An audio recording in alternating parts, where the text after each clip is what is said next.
Hello everyone, I am Dr. A. Nagalakshmi, Assistant Professor, Department of BCom Finance, Dr. S.N.S. Rajalakshmi College of Arts and Science, Autonomous, Coimbatore. I am here to explain you a concept in our corporate accounting. The concept is underwriting of shares and debentures. Underwriting.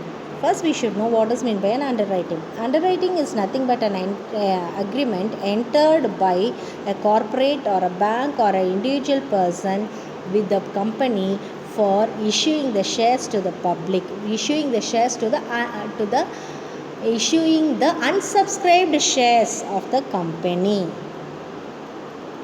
Here they takes the risk of selling the shares.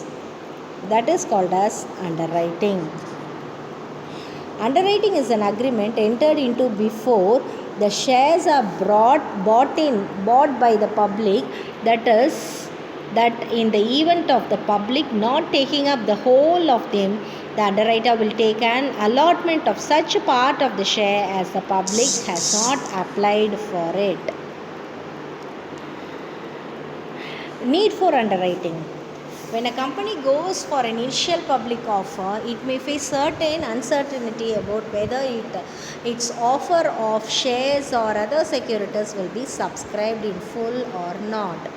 As per SEBI guidelines, Section 14, subsection 4b, it is required that if the company is not able to collect 90% of the offer amount, then it needs to compulsorily return the money to those who have subscribed to the shares, and causing lot of issue expenses to go waste. This uncertainty could be avoided by the help of a specialized group of risk redeemers called as underwriters.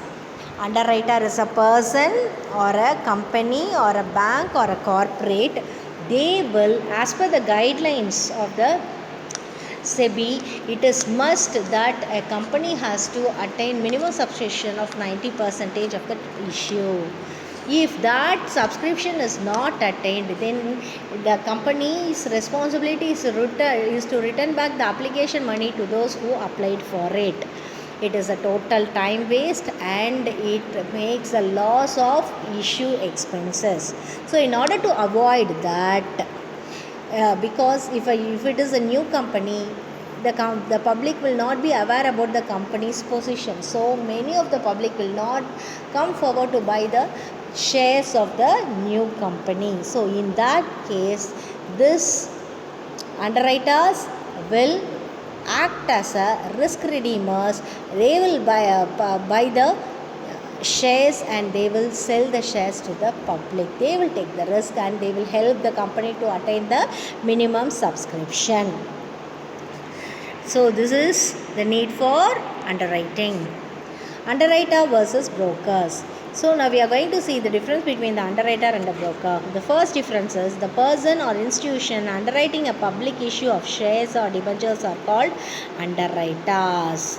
That means the person or an institution who takes responsibilities for a public issue of shares or debentures is called as an underwriter. But a broker is a person who buys or sells the shares or debentures of other people is called a broker. So broker cannot become an underwriter. Underwriter gives the guarantee to procure subscription to the shares or debentures issued. They take responsibility of subscribing.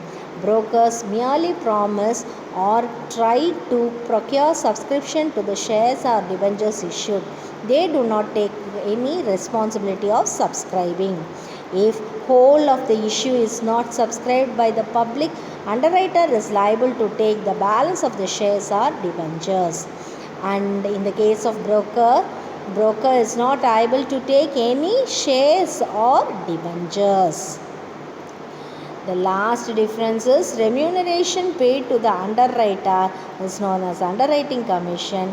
The remuneration paid to the broker is called as a brokerage.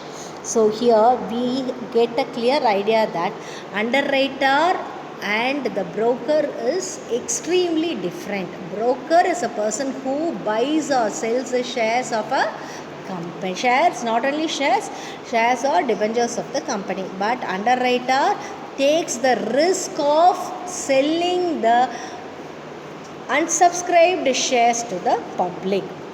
Here he gives the guarantee for procuring subscription, but broker will not give the responsibility of subscribing.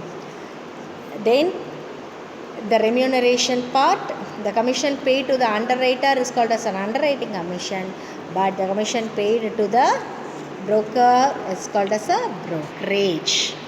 Thank you.